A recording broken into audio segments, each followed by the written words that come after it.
Okay, आता सगळे खाली बसा म्हणजे हवा येईल. प्लीज, तुमच्यामुळे काय व्हायलंय, मागच्या बांधवांनी सांगा, तुम्ही खाली बसा. लाईव्ह झाले तुम्ही काय घडी घडी कॅमेरा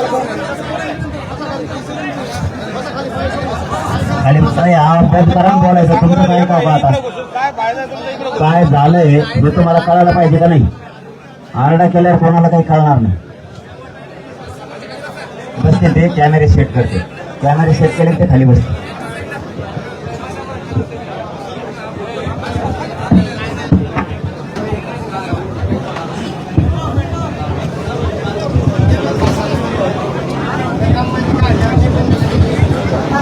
अच्छा भाई, कॉन्फ्रेंस के बाद में हमारे तमाम साथियों दरखास्त थे जो भीड़ से औरंगाबाद से कैसे भी आए, खुदा के वास्ते मुसाफिर के लिए कोई बंदा आगे हाथ ना बढ़ाए. हजरत को इस वक्त शदीद दर्द हो रहा है, बहुत मजबूरी में सब बैठे हुए. प्लीज जितने जल्द हो उसे जाने दे. सब लोग जाने देंगे इंशाल्लाह. प्लीज कोई डिस्टर्ब नहीं करेगा इंशाल्लाह. फौरन आप ईमानदारी से रास्ता, हजरत इंशाल्लाह सबके लिए दुआ करेंगे. ठीक है भाई, प्लीज इधर पाटिल साहब बोल रहे हैं कि आप लोग सब खामोश बैठो. अच्छाई का मुजाहरा कर, खामोशी का सब लोग करेंगे इंशाल्लाह. सब लोग अब स्टार्ट हो रही प्रेस कॉन्फ्रेंस इंशाल्लाह.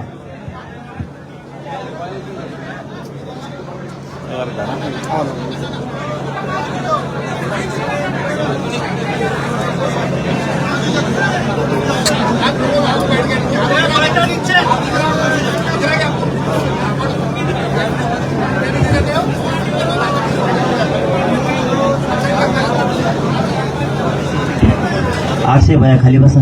जागा करा रे गाडगे पाटील.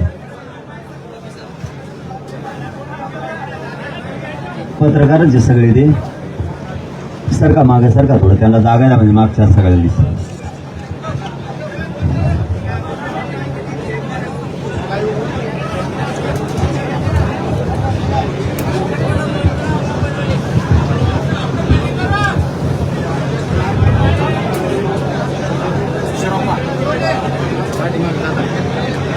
आज नौमानी साहेब, सज्जाद नौमानी साहेब, आपले आनंदराजी आंबेडकर साहेब, आपले राजरत्नजी आंबेडकर साहेब, शिया पंथाचे नाव माहीत नाही, ते पुढं मला माहीत होते सगळे. परत बिको बनतेजी ते पण आले, महानुभाव पंथांचे पण आहेत. हा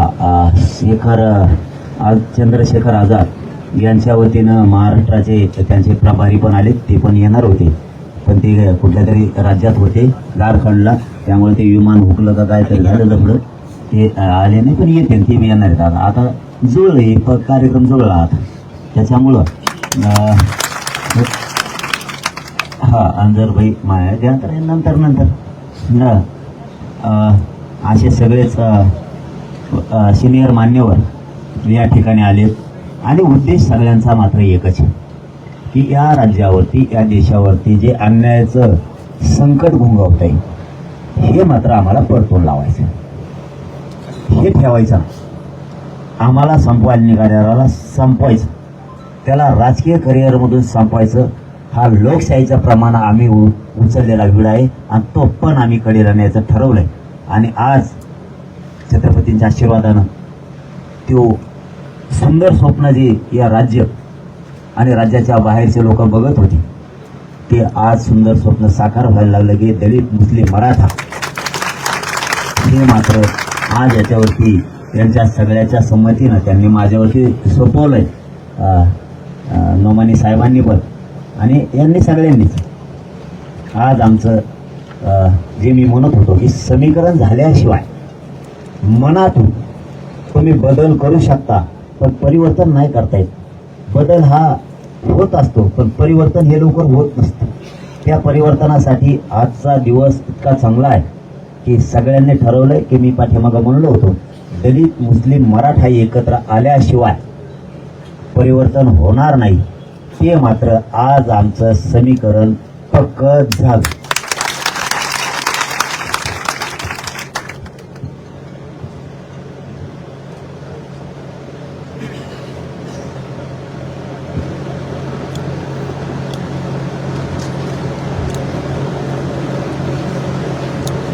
आधी आमच्यासाठी प्रथम कर्तव्य होतं जो समाज समोरून अन्यायासाठी आक्रोश करतोय, आपलं दैनंदिन जीवन जगण्यासाठी आक्रोश करतोय, आमचं प्रथम कर्तव्य अगोदर होतं की त्यांच्या वेदना आणि आक्रोश जाणून घेतो. आणि ते आम्ही जाणून घेतल्या आणि आम्ही आज जे समीकरण कधी जुळणार नव्हतं 75 वर्षात, ते आज एकमतानं, बहुमतानं नाही, एकमतानं पक्का झालंय आमचं की आम्ही तिघही आज एकत्र आलोय. हे आमचं फायनल शिक्कामोर्तब इतक्या वेळच्या चर्चेत सगळे प्रश्न झाले. शेतकऱ्यांचे, मराठा, मुस्लिम, दलितांचे, ओबीसींचे, धनगरांचे, सगळ्यांच्या प्रश्नावरती, आम्ही महिलांच्या प्रश्नावरती जितके प्रश्न होते, आम्ही ड्राफ्टच तुम्हाला देणार आहे दादा, की शेतकऱ्यांचा घेतला, युवकांचे प्रश्न असतील, सुशिक्षित बेकारींचे असतील, या सगळ्या बाबत धर्म सुद्धा त्यावरही आमची चर्चा झाली. मी हिंदू आहे, तुमचा इस्लाम धर्म आहे, यांचा बौद्ध धर्म आहे, आपण एकमेकाच्या धर्मात शब्द करायची नाही. दोघांनाही आपण आपल्या धर्माचा स्वाभिमान असला पाहिजे. मलाही माझा गर्व स्वाभिमानी, हे आमचं याच्यावरती एकमत झालं आणि हे टिकतं. नोमानी साहेबांना हे खूप, त्यांना सुद्धा खूप आवडले हे शब्द जे आम्ही बोललो ते. तसंच आज शिक्कामोर्तब झालं, एक भाग पक्का. दुसरं की आता सगळ्या जाती धर्मासाठी 1-2 दिवस आम्ही आणखी मध्ये गॅप ठेवला. हा, कारण लिंगायत धर्म बांधव येणार आहे, बंजारा बांधव येणार आहेत, ओबीसी मधले काही बांधव येणार आहेत, असे जे बाकीचे धर्मगुरू आहेत, महानुभाव पंथाचे धर्मगुरू आहेत, वारकरी संप्रदायाचे आमचे बांधव आहेत, संत महंत आहेत, हे सगळे एकरूप होणार आहेत. मग असं व्हायला नको, आम्ही तिघं एकत्र आलो, बाकीच्यांनी काय केलं, त्यासाठी 1-2-3 दिवस मध्ये आम्ही 3 तारखेपर्यंत गॅप ठेवलाय. याच्यासाठी ठेवलाय की लगेच सांगून टाकतो, म्हणजे पुन्हा कोणाला लफडत नको, परत तुम्ही विचारायचं आणि ते एखादं मायना राहायचं ध्यानात, त्यापेक्षा लगेच वाचा सांगून टाकतो आणि मोकळा होतो तुम्हाला. कारण आज आमचं ओरिजिनल अधिकृत शिक्कामोर्तब झालंय, मराठा, दलित, मुस्लिम एकत्र आला. एक. दुसरं, आता जागाचा प्रश्न राहिला, जागा किती लढायची, त्याच्यासाठी हे आम्ही 3 तारखेला घोषणा करणार.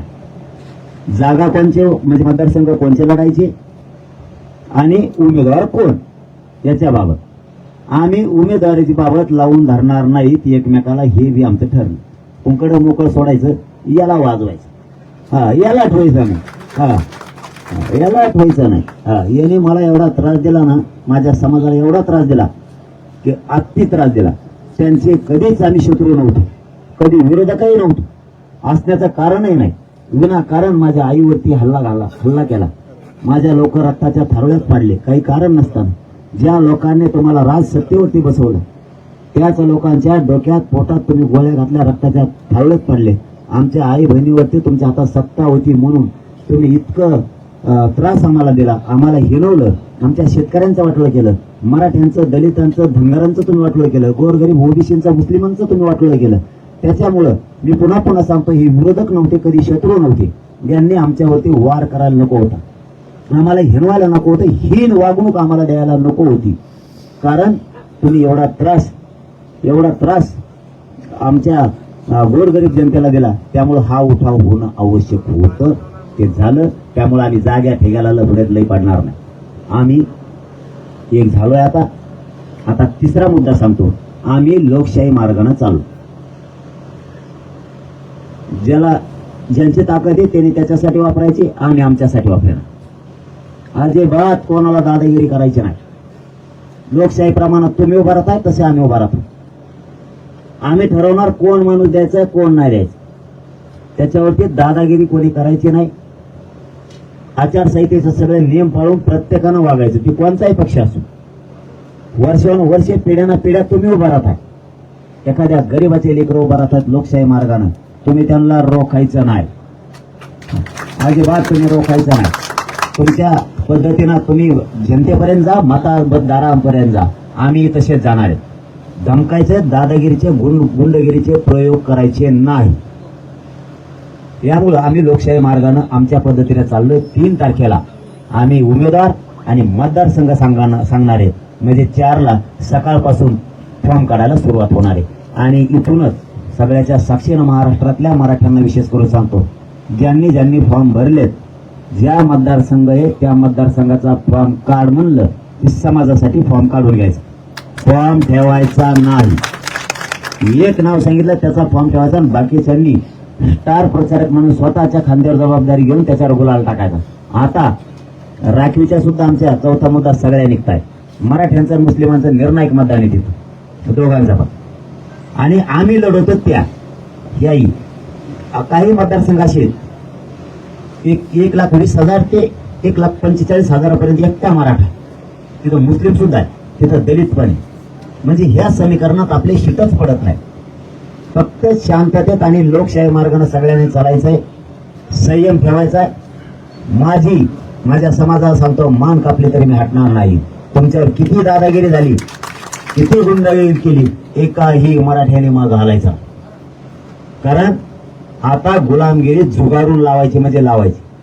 अजिबात कोणाच्या दहशतीत जगायचं नाही. आणि मी ही समाज या राजकीय लोकांच्या गुंडगिरीतून बाहेर काढला.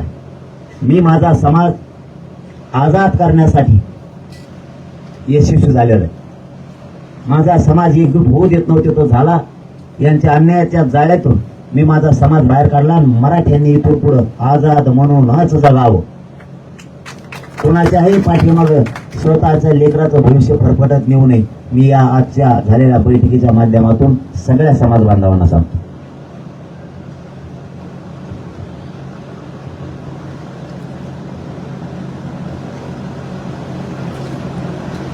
दिलंय काय? आमच्यावरचा अन्याय दलितांना दिलंय काय? मुस्लिम मराठ्यांना दिलंय काय? धनगरांना ओबीसींना दिलंय काय? मायक्रो ओबीसी आत्ता या रडतो. काय दिलं शेतकऱ्याला तुम्ही? 75 वर्षात लाईटचा पोल सुद्धा तुम्ही बदलू शकला नाही. 72चे पोल येते, 72चे दुष्काळात टाकलेले त्याचे वाकडे झाले, ते सुद्धा टाकले नाहीत. आणखी तुम्ही केलंय काय? लाईट पाणी तेच ऐकतोय मी लहानपणापासून. कोणचं सरकार आलं की लाईट पाणी आरोग्य शिक्षण विकास एवढं देऊ. काय दिलं होता? पाणी नाही दिलं, शेतीमालाला भाव नाही, तू साधी कर्जमुक्ती सुद्धा करू शकलेला नाहीये. अनुदान 1 रुपयाचा पीक विमा गेला कुठे सरकारचा? 25 कंपन्यांचं म्हणणं आहे 1 रुपयाचा विमा होता, त्याचे हप्ते न भरल्यामुळे आम्ही शेतकऱ्याचा पीक विमा देऊ शकत नाही. मारले शेतकरी तुम्ही नदी लावता का 1500 रुपये देऊन? म्हणजे तुम्ही आयुष्याचं कमवता आणि माझ्या शेतकऱ्याला माझ्या गरीब लोकांना तुम्ही आयुष्याचं देत नाहीत. लढाई ही आयुष्याचं लेकरांना मिळवून देण्यासाठी, अन्याय न होऊ देण्यासाठी. बस खूप बघितलं आता नाही. सहन करण्याची क्षमता संपली. आता परिवर्तन होणार. पुरे सुपडा साफ करणार म्हणजे करणार, सोडतच नाही मी यांना. चिन्ह मिळालं ठरवून राव. आणखी चिन्ह यायचं राहिले का? बाळाला मोठा मसाला पाडा आमचा. आता आम्ही 3 तारखेला सगळं बाहेर टाकतो ना. आम्हाला बघून द्या ना कोण कोण ठेवते, काय करते, त्यांची काढाघाली सुरू होणार आहे ना तिथं. मग आता एखादा डाव एवढा शेवटचा ठेवू द्या आम्हाला बी, कारण आमचं काय झालेलं आहे. मी खरं सांगतो, पण काही ठेवणार राहून द्या राव. राजकारणात लपून होत असते म्हणतात, काही सगळं सांगत नसेल असं म्हणतात. मला लय शिकेले आता भरपूर त्यांनी, आमच्या देवेंद्र तात्यांनी लय शिकेलंय मला. मी म्हणत होतो मला वाटावर नेऊ नका, दिले 5 का करीन तुमचा. ते हलक्यातच घेतं का उडलं सुटलं की त्याच्यामुळं. आता मी तरी कमीत कमी आता आमचा कोणी विरोधक नाही विरोधक नाही. आम्ही लोकशाही मार्गाने चाललो. अजिबात मध्ये कोणी यायचं नाही वाट्यावर. मध्ये आला की मग तू पुढं बघ काय होतंय. कारण आम्हाला गरजच नाहीये तुमच्या वाटा जाण्याची. आम्हाला तिघाला नाही, चौघाला नाही. आम्ही आमच्या लोकशाही मार्गाने चाललोय, तुम्ही तुमच्या लोकशाही मार्गाने जायचं. पण माझ्या समाजाचा आणि या राज्यातल्या जनतेचा वेळ आम्ही खांद्यावर घेतलाय. आता त्यांना न्याय देण्याचा. कसला गरीबातला गरीब येऊ द्या. सगळ्यांना सांगतो, छोट्या मोठ्या जातींना गरीबाची लाठी आता मागे सरकवणार. तुमचं एक साधा कागद द्याला ना तर माणूस मोकळा माघारी जाऊ देणार नाही. कधीच जात म्हणून त्याच्याकडे बघणार नाही मी, कधीच. आणि आताही मी जाऊ देत नाही माणूस. तुम्ही बघता पत्रकार बांधव इथं 14 महिन्यापासून कुठल्याही जातीचे होते, मी त्याला जात विचारा, त्याने जर कागद दिला ना तर मी तो प्रश्न एका फोनमध्येच मार्गी लावतो. कधी जात बघत नाही त्याची. कित्येक तरी मुस्लिम बांधवण्याचा अनुभव आहे, कित्येक तरी दलित बांधव मी तुम्हाला उभा करून दाखवीन, कित्येक तरी धनगर बांधव ओबीसी बांधव मी उभा करून दाखवीन तुम्हाला की मी त्यांच्यातले जात कधीच बघित नाही. एकदा जर ह्या गरीब पोरांच्या हातात केंद्र दिलं ना तुम्ही दोरे, यांचा खेळच आवडतो. हा, यांचा खेळच आवडतो.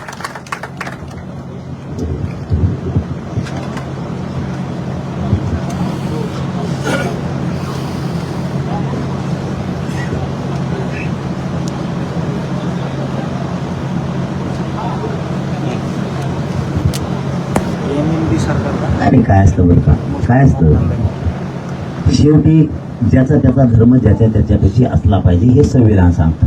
बोला. हा, तुमच्या बुद्धीनं चालून आम्हाला चालणार नाही. आम्ही हिंदू आहेत ना, कट्टर. आंतरवली सर. आरक्षणाला विरोध कोण करतो? हिंदू. महामाने तू कुठे लागतो का मी? हा, नाही नाही, ते तर भाग वेगळा आहे हो. पण इथं जर तुम्हाला आम्ही धोक्यात येत, आमचे लेकर धोक्यात येत ना, काय हिंदू म्हणत नाही की ह्या गरीब मराठ्यांना आरक्षण देऊन टाका. भांडणं खेळायला आम्ही लागतो तुम्हाला, आणि आरक्षणाच्या दिवशी लागत नाही. धर्माचा आपण आपल्या ठिकाणी सगळ्यांचा सन्मान, मी सांगतानाही सांगितलं, त्यांच्या समोरही सांगितलं आणि तुमच्या समोरही सांगितलं, एकमेकाच्या धर्मात चपडप आम्ही कोणीही करणार नाही. ज्याचा त्याला ज्याला त्याला स्वाभिमान.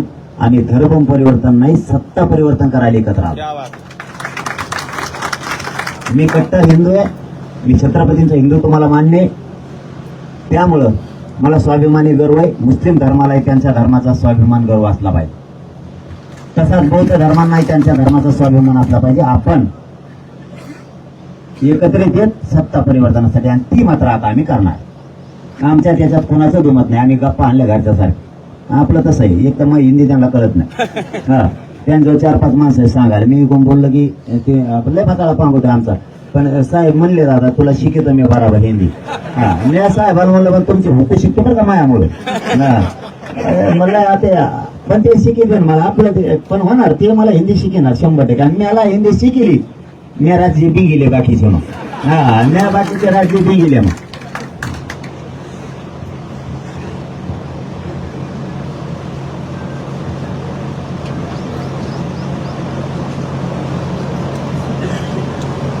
काय मी सांगतानाच तुम्हाला सुरुवातीला काय सांगितलं की आज आमचं जे महत्वाचं अधिकृत बैठक होती की मराठा मुस्लिम दलित एकत्र येणं आधी गरजेचं होतं.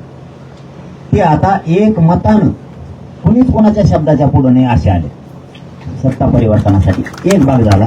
आता आम्ही 3 तारखेपर्यंत रिकामा पेज ठेवला 2-3 दिवस मध्ये. त्याच्यात आम्ही सगळ्याच बांधवांना आव्हान केलंय, आज आपल्याच माध्यमातून करतोय, की लिंगायत समाज असन, बंजारा समाज असन, मायक्रो ओबीसी असन, ओबीसी असन, धनगर बांधव असन, दलित मुस्लिम तर आलेतच.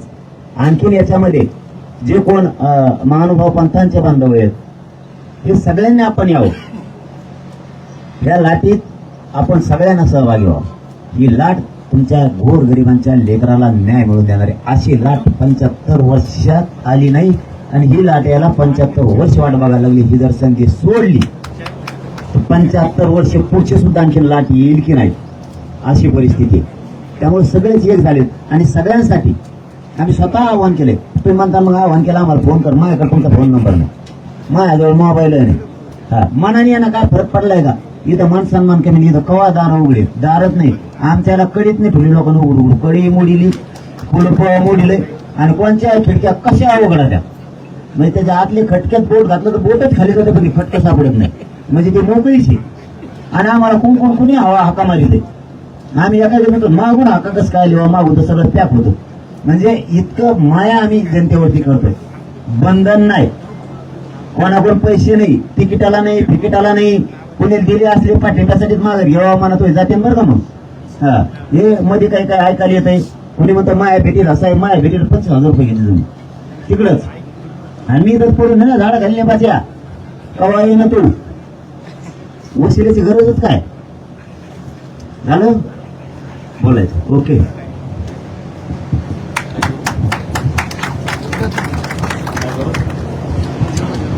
देखिए, देश हमारा बहुत ही कठिन परिस्थितियों से गुजर रहा है और अनेक तरह की चुनौतियों का सामना है.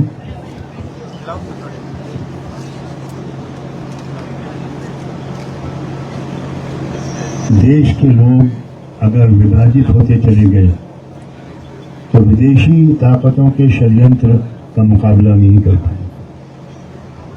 बहुत कम लोग ये बात जानते हैं कि जो देश के अंदर फूट डालने वाली शक्तियां हैं जो आज सत्ता में हैं, वो विदेशी ताकतों की एजेंट हैं और उनके इशारे पर इस देश को विभाजित करने के लिए उसी पुराने फार्मूले पर अमल करने की कोशिश कर रही हैं, divide end rule.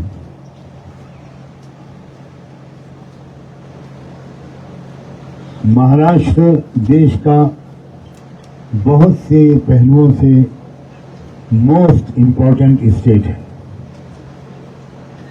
Financial capital है, मगर ये भी दुख की बात है कि महाराष्ट्र का कैपिटल गुजरात शिफ्ट किया जा रहा है।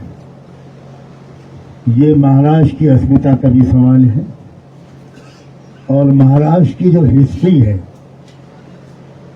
वो आपस के प्रेम की है, सद्भाव की है, आपसी सौहार्द की है।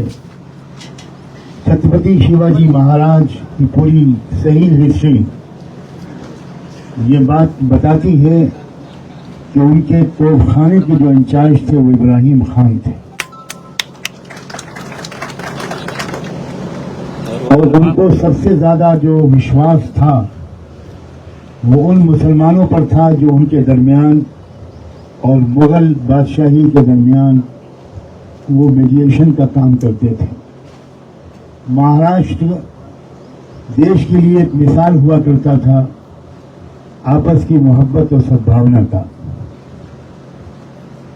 लेकिन संघ परिवार ने और उनके एजेंटों ने भारतवासियों को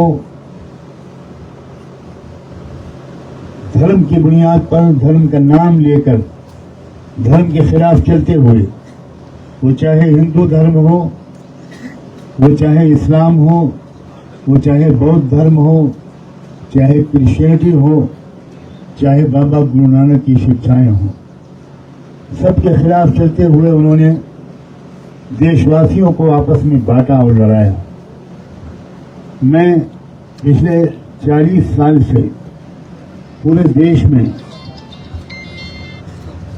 गरीबों, मजदूरों, किसानों, महिलाओं, दबे कुचले लोगों, शेड्यूल कास्ट के लोग हों, ट्राइबल लोग हों, SC ST हों, अल्पसंख्यक के लोग हों, मुस्लिम हों, क्रिश्चियंस हों, सिख हों, उनको इकट्ठा करने की का प्रयास कर रहा हूं और मुझे इस बात की बहुत खुशी है कि अगर मीडिया हमारे साथ जरा सा सच बोलने का बर्ताव कर लेता, यहाँ मीडिया के दोस्त अब मौजूद हैं, मैं उनसे निवेदन करता हूं कि बहुत बोल चुके झूठ आप अब थोड़ा सच का भी अनुभव करना शुरू कीजिए। देश का किसान, वो देश जो सोना उगलता है, उस देश के किसान को आत्महत्या करनी पड़े, क्या इससे बड़ा भी कोई शर्म की बात है? फिर सबसे ज्यादा आत्महत्या करने वाले किसान महाराष्ट्र में है। कितनी शर्म की बात है। सारी दौलत पूंजीपतियों को दी जा रही है, सारी फॉर्मेलिटीज अडानी और अंबानी को सारी कैपिटल दिया जा रहा है और किसान जो सारे देश को का अन्नदाता है, वो किसान भूखा मर रहा है और आत्महत्या कर रहा है। जो देश की जो असली समस्याएं हैं, रियल इश्यूज, उनको एड्रेस करने के बजाय कभी मंदिर का मसला उठाया जाता है, कभी मस्जिद का, कभी मणिपुर में क्रिश्चियंस का नरसंहार किया जाता है, जेनोसाइड किया जाता है।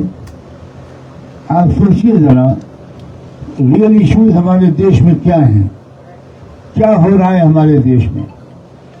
एक दलित बूढ़ा अपनी बारात लेकर वो घोड़ी पर चढ़कर नहीं जा सकता।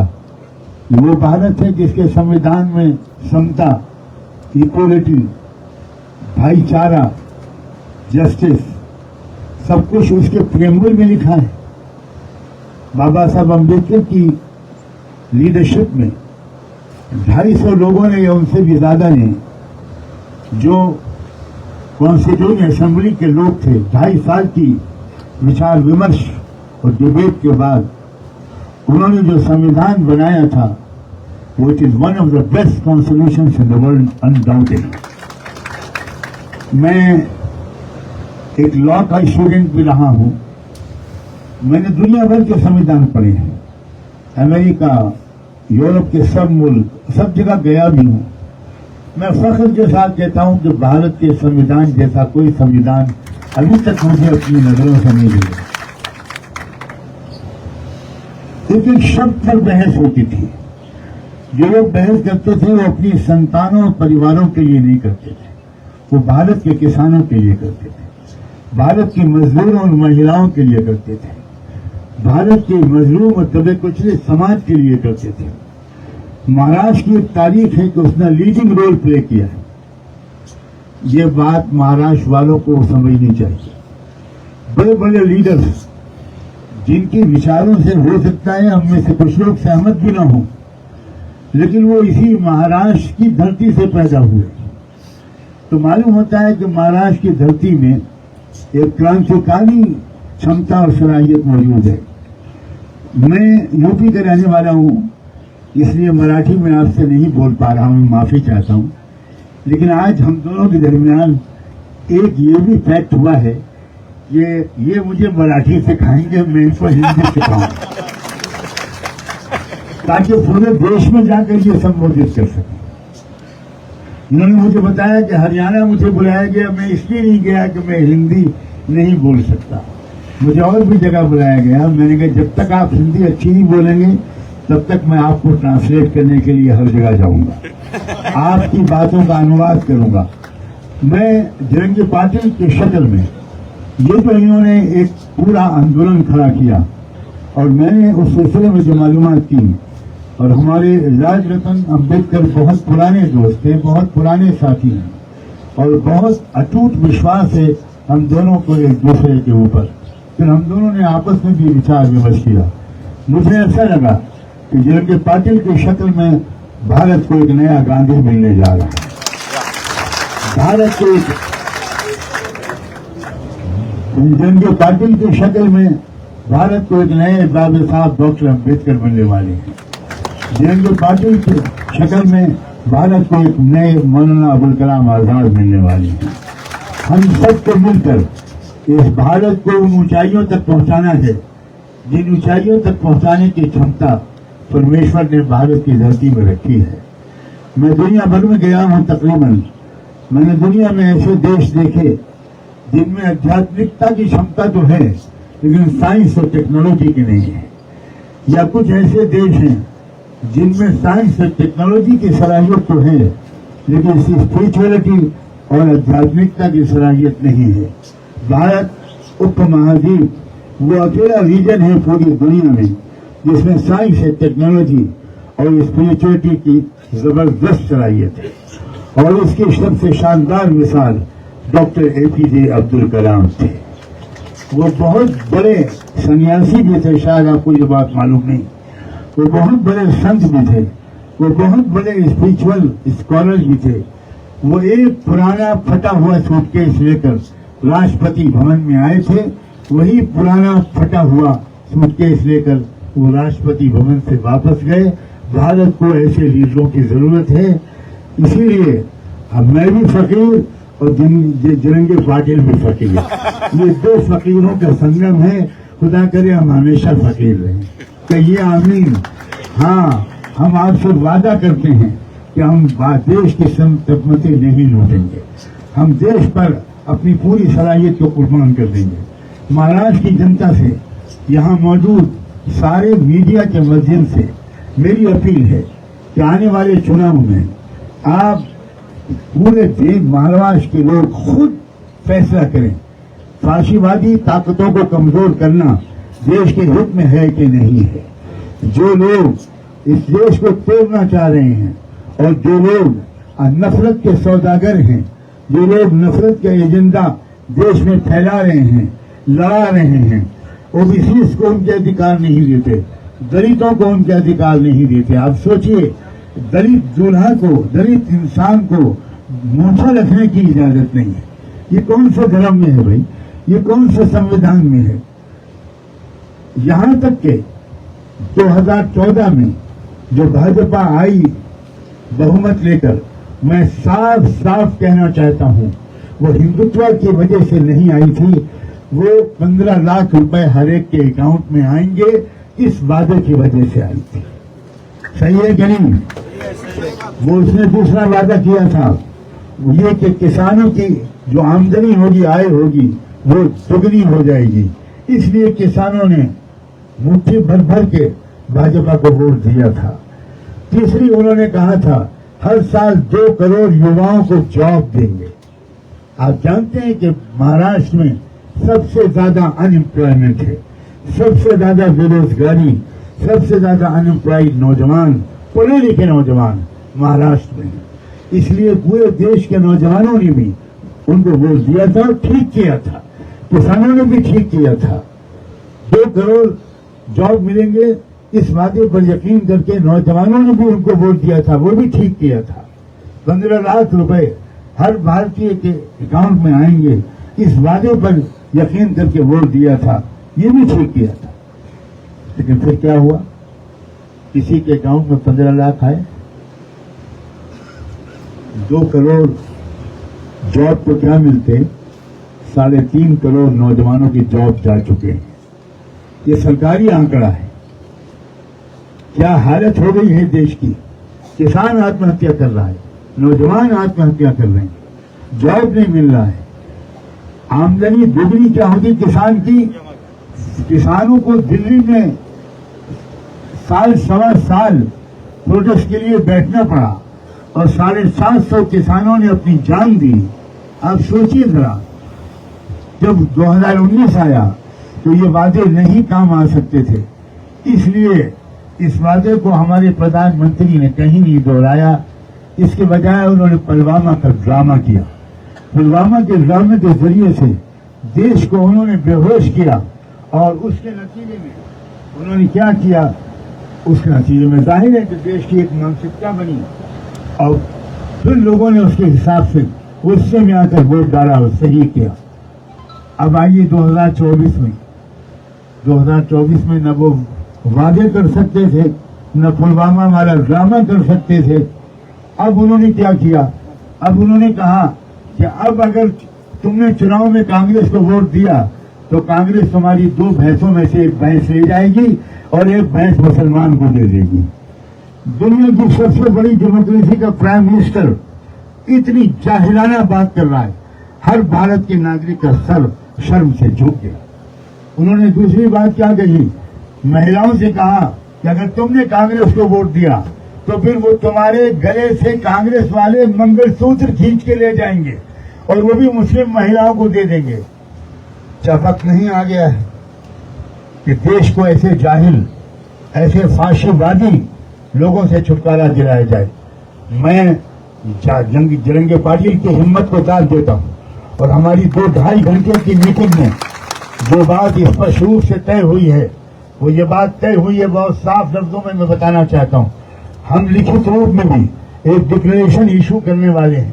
ये हमारे दरमियान सहमति बनी है कि हम एक लिखित रूप में एक डिक्लेरेशन जारी करेंगे और उसमें मुस्लिम समाज की जो डिमांड्स हैं वो क्या हैं, जो मराठा समाज की डिमांड्स हैं वो क्या हैं, दलित समाज की जो डिमांड्स हैं वो क्या हैं, जो दूसरे ओबीसी हैं, बंजारा समाज हैं, दूसरे समाज की डिमांड्स हैं, वो सबको मिलाया जाएगा और 1-2 दिन के अंदर वो चीज आपके सामने आ जाएगी।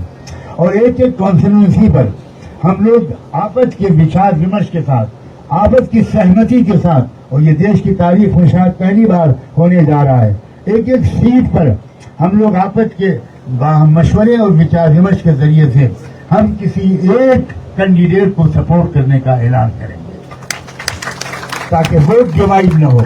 हम सब मजलूमों का, हम सब लोगों का जिनके संवैधानिक अधिकार छीने गए हैं और जिनकी महिलाओं की बेइज्जती रोज की जा रही है, जिन किसानों का, जो अल्पसंख्यक समाज है, जो मराठा समाज है, जो दलित समाज है और दूसरे और वो समाज, उन सब से विचार विमर्श करके एक साझा एक ऐलान इशू करेंगे। वही हमारा कॉमन मिनिमम प्रोग्राम होगा और उसी के मुताबिक हम आपस में कैंडिडेट्स की लिस्ट शेयर करके और हर सीट पर किसी एक उम्मीदवार को सपोर्ट हम सब करेंगे। यही मेरा संदेश है और मैं समझता हूँ इससे ही महाराष्ट्र से एक क्रांति शुरू होगी जो देश के चप्पे चप्पे में पहुंचेगी और उसके लीडर जरांगे पाटिल होंगे।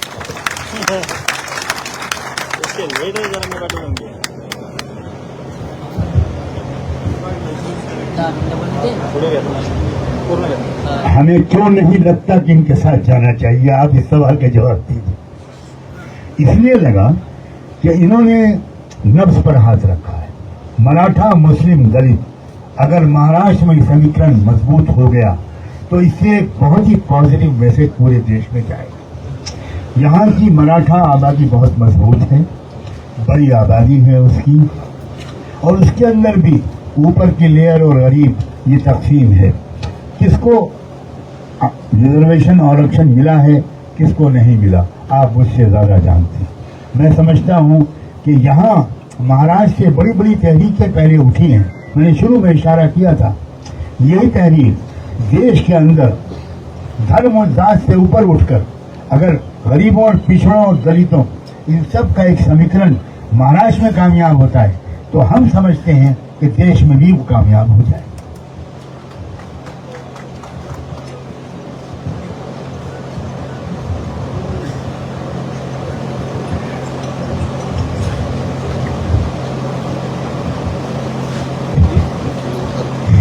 आज ही चला जाएगा मैसेज पूरा, बाद में क्या लेके जाएंगे?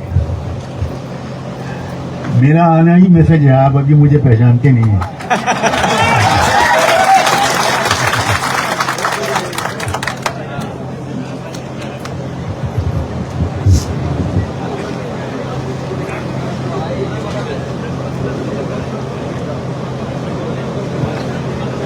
आज जरांगे पाटलांच्या बरोबर या इथे आझाद साहेब आणि आम्ही असे सर्वजण मिळून अत्यंत 2-2.5 तास घमासान अशी चर्चा झाली आणि या देशामध्ये ज्या पद्धतीचं वातावरण आहे, धर्माच्या नावाखाली आणि जातीच्या नावाखाली या देशामध्ये राजकारण करून या देशामधल्या गरिबांना, या देशामधल्या दुबळ्यांना, या देशातल्या दलितांना, या देशातल्या मराठ्यांमधल्या गरीब माणसाला, ओबीसीला सत्तेपासून, संपत्तीपासून वंचित ठेवण्याचा हा जो 75 वर्ष प्रयोग चाललेला आहे तो कुठेतरी उधळून लावायचा आणि खऱ्या अर्थानं या देशामधली ही लोकशाही, या लोकशाहीची फळं या देशामधल्या आमचा गरीब मराठा असेल, आमचा दलित बांधव असेल, आमचा मुस्लिम बांधव असेल,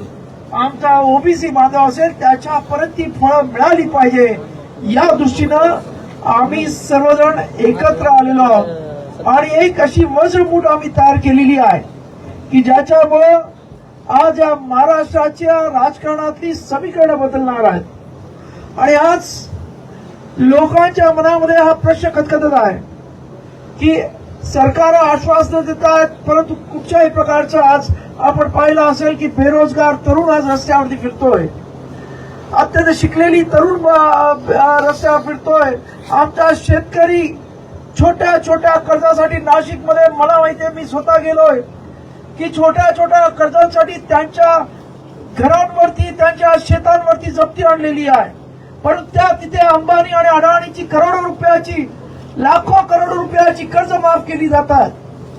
हे कुठेतरी थांबवायचं असेल तर खऱ्या अर्थानं या देशातल्या शेतकऱ्याच्या हातामध्ये, या देशातल्या दलिताच्या हातामध्ये, या देशाच्या ओबीसीच्या हातामध्ये, या देशाच्या मुस्लिमाच्या हातामध्ये सत्ता येणं अत्यंत गरजेचं आणि तोच प्रयत्न आज आम्ही सर्व मिळून करत आहोत की जेणेकरून या देशामधला जो 85% वंचित माणूस आहे, जो सत्ता संपत्तीपासून वंचित आतापर्यंत 75 वर्ष राहिलेला आहे, त्याला सत्तेवरती पोहोचवणं याच ध्येयानं खऱ्या अर्थानं मनोज जरांगे पाटलांनी हे जे काही सुरुवात केली की या गरीब मराठ्यांना आरक्षण मिळालं पाहिजे। छोटा प्रश्न आहे की आजपर्यंत त्यांना आरक्षण मिळत नाही, ते पाठीमागे राहत आहेत, त्यांना आरक्षण मिळालं पाहिजे।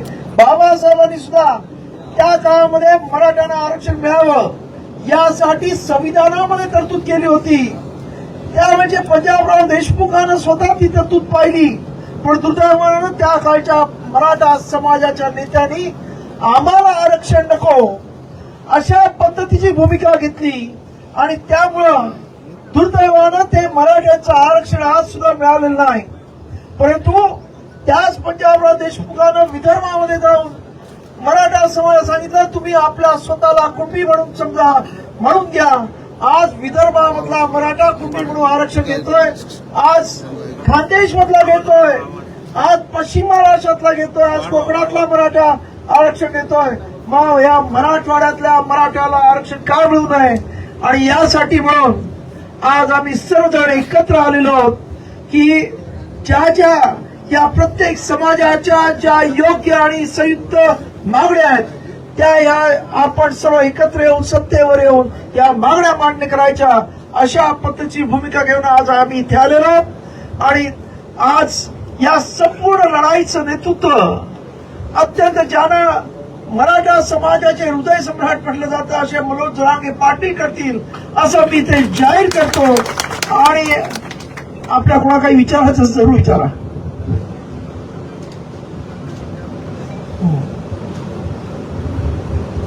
नाही गांधी ऐका ना, मनोज जरांगे पाटील हे मनोज जरांगे पाटील आहेत का? गांधीने एका तोंडा मार ही दुसऱ्या तोंडा मारा असं सांगितलं, हे त्यापैकी नाही आहे. त्यामुळं ते गांधी होऊ शकत नाही हे मला पूर्ण खात्री आहे. ते त्यांचं एक वेगळं एक हे आहे, त्यांची एक वेगळी पर्सनॅलिटी आहे. त्यामुळे मनोज जरांगे पाटील हे मनोज जरांगे पाटीलच असतील आणि ते खऱ्या अर्थानं महाराष्ट्राच्या नाही तर देशाच्या एकंदरीत राजकारणात नवं वळण देतील अशी माझी अपेक्षा आहे.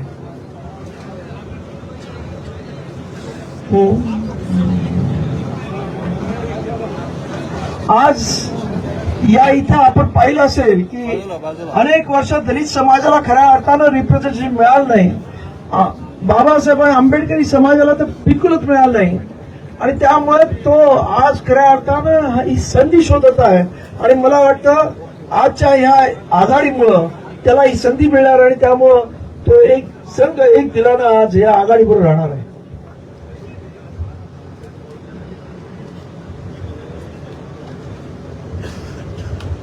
आज गरीब मंडळी अत्यंत बघितलं तर शेतकरी असतील, दलित असतील, या इकडचा आमचा मराठा बांधव आहे अत्यंत दुःखी कष्टी झालेला आहे आणि त्यामुळे तो एक दिलाने एक विचारानं आज या आघाडीबरोबर एकत्र येत आहे.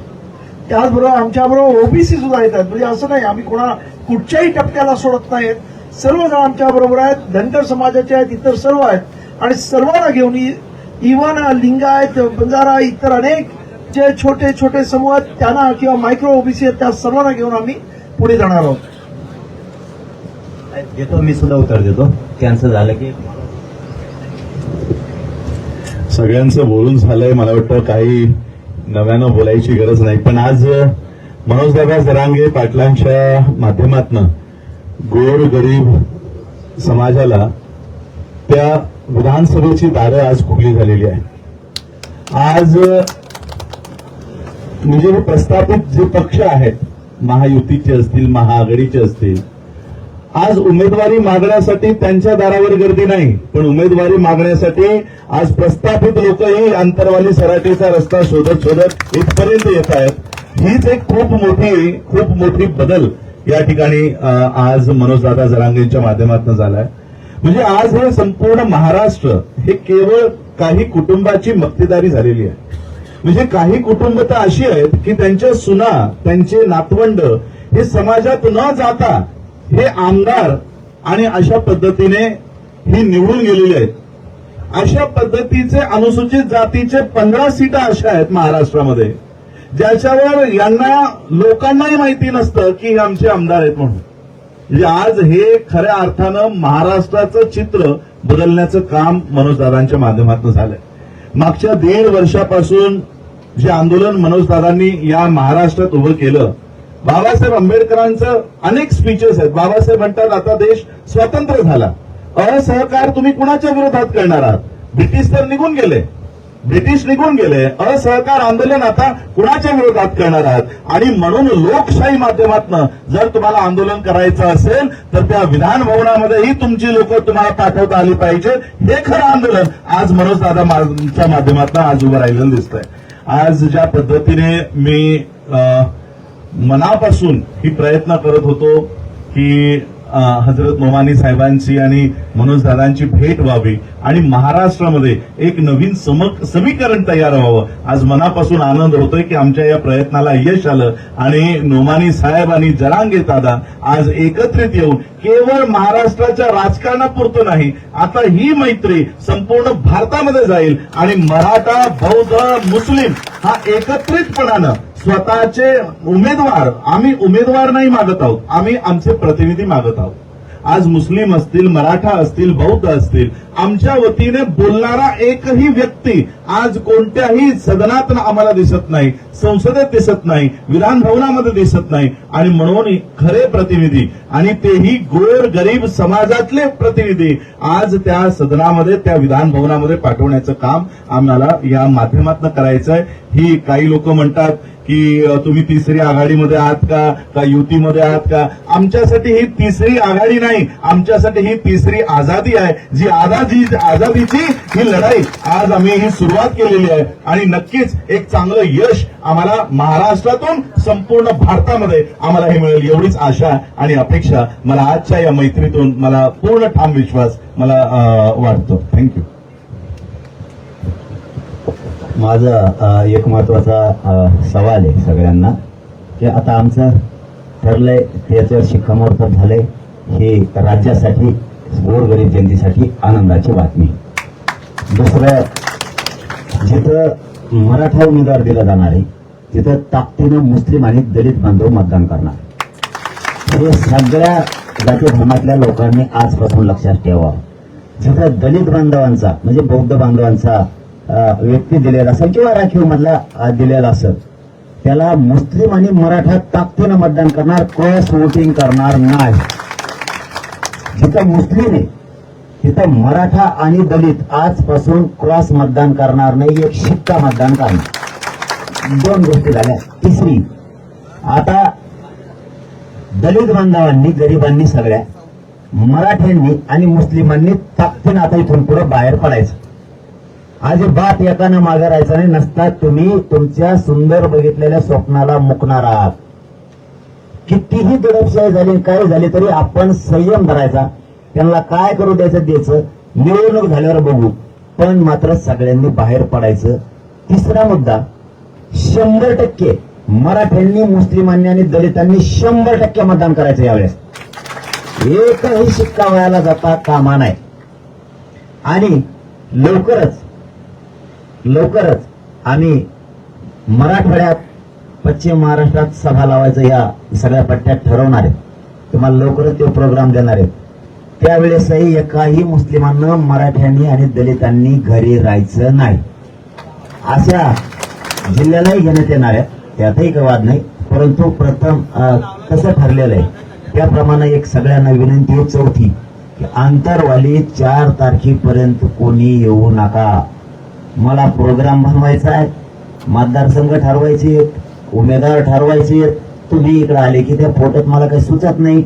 एकदा आपले गरीब लोक, शेतकरी, दलित, मुस्लिम, मराठा, ओबीसी, मायक्रो ओबीसी हे सगळे जाऊ द्या एकदा तिकडे वर. मग तुम्हाला काय फोटो काढायचे ते काढा. आणि माझी 5वी गोष्ट, मला शिव्या जरी दिलेल्या असल्या मीडियामध्ये तरीही त्या बांधवांनी कुठलेही मनात कण न ठेवता या उठावात सहभागी व्हावं. आमच्याकडून सन्मान केला जाणार आहे त्यांचा, कारण गोरगरिबांचं याच्यात कल्याण होणार आहे. 6वी गोष्ट, आरक्षणात याच्यात निवडणुकीत अभ्यासक असणारे आमचे काय बांधव, त्यांनी मनानं यावं की कुणाला आमंत्रण देण्याची गरज किंवा तीही वाट बघू नका. आता गरज आहे, आता त्यांची सगळ्यांची गरज आहे. आणि सगळ्या बनते बांधवांचंही सगळ्यांना मनापासून सांगतो की आपणही मेसेज आपल्या गोरगरीब समाजापर्यंत आपण मनातून द्यावा.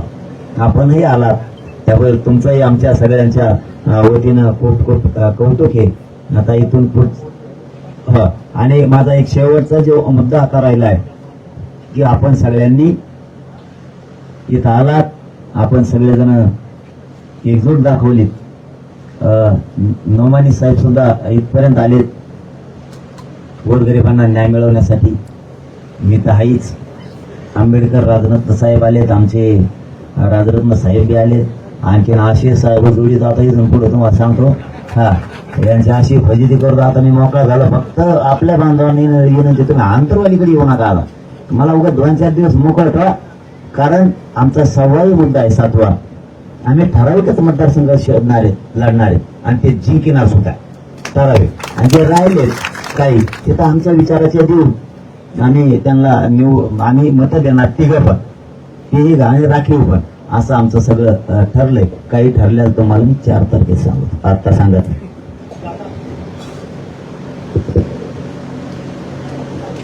नाही ते मला नाही कळत काही. मग काय सरळ असतं सगळं. पण ते साहेब आले, 1 मिनिट बोलायचं. हॅलो हॅलो हॅलो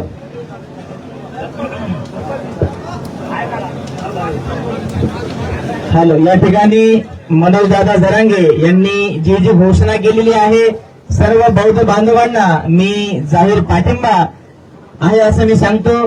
दलित बांधव, मराठा बांधव, हिंदू बांधव, मुस्लिम बांधव या सर्वांनी जरांगे दादांना पाठिंबा द्यावा अशी मी सर्वांना बौद्ध बांधवांना घोषणा करतो.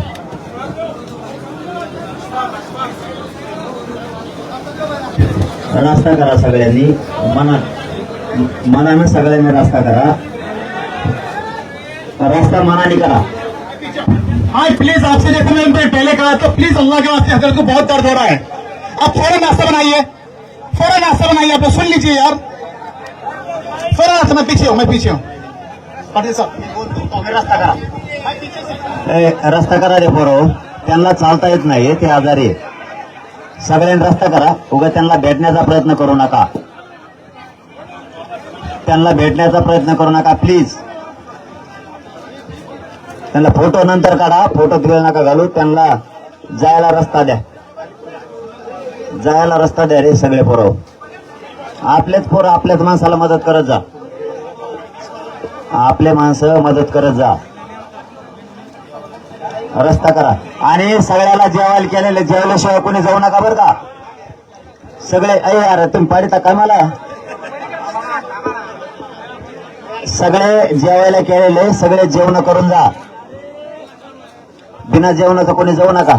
यांना घ्या ना जेवायला तिकडे. चला तिकडे खाली जेवायला तिकडे सगळेजण. मी बी येतो. चला चला बसा नाही. पंगत धरा इथं जाग्यावर, जरा पंगत.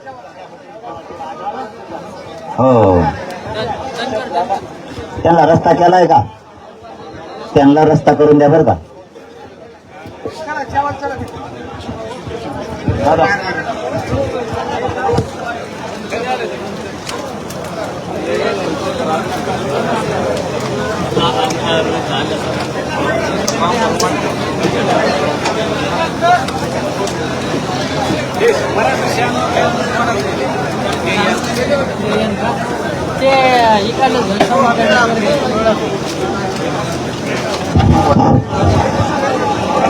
तमाम ही उलमा इकराम जो तशरीफ लाए हैं, उनसे गुजारिश है कि वो यहाँ पर ताम का नज्म किया गया है. हाँ, दादा की तरफ से ताम का नज्म किया गया है. सारे ही लोग खाना खाकर जाए. हाँ, और जरांगे पाटिल साहब से भी मुलाकात करें. दूसरी बात ये अर्ज करनी है, ऑल इंडिया उलमा बोर्ड ने आपको बुलाया, माशाल्लाह आप उनके बुलाने पर तशरीफ लाए. मैं आपका ऑल इंडिया उलमा बोर्ड की जानिब से शुक्रिया अदा करता हूँ.